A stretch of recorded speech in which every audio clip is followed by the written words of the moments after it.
Let's put together 26 loaves of sourdough bread. This is Eve, my beautiful sourdough starter.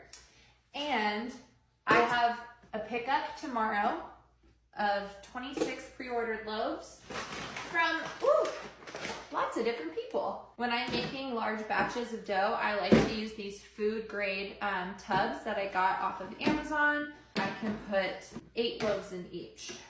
Eve is making noises over here. I need my handy dandy calculator because math on the fly, I'm not as good as I used to be. Actually, you know what? We're gonna do 7 in here. So that'll be 700 grams of this beautiful starter.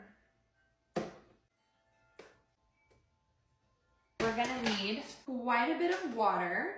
So for each loaf, it's 350 grams of water times 7, since we're doing 7 in here instead of the 8. That's 2450 grams of water. Because I need so much water, I had to run my filtration system twice, so I put a bunch of the filtered water in here. And I'm going to use my bread whisk to just get this starter and water mixed up and incorporated in here. And then we're gonna add our flour and our salt.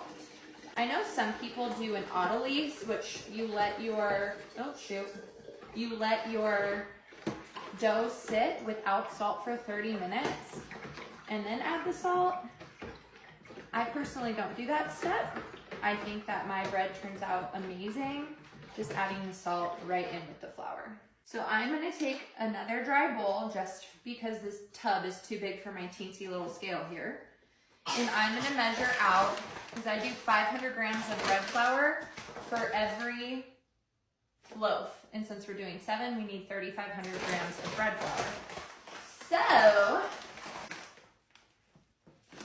we're just gonna pour it right into our starter water mixture. We are going to add 10 grams of salt per loaf. 7 loaves, 70 grams. Right on the money. Just pour that right over the top.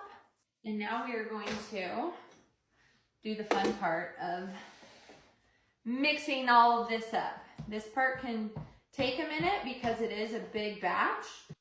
Oh shoot, don't get on me. I should probably have an apron on. Okay. So we are all combined, and as you can see, it's a very shaggy dough. I'm gonna pop the lid on this. It's a loose fitting lid, which I like for this. And we're gonna go put it to rest for an hour until I start my stretch and folds. And then I'm going to repeat this process until I have 26 loaves worth. And then we will stretch and fold and go from there.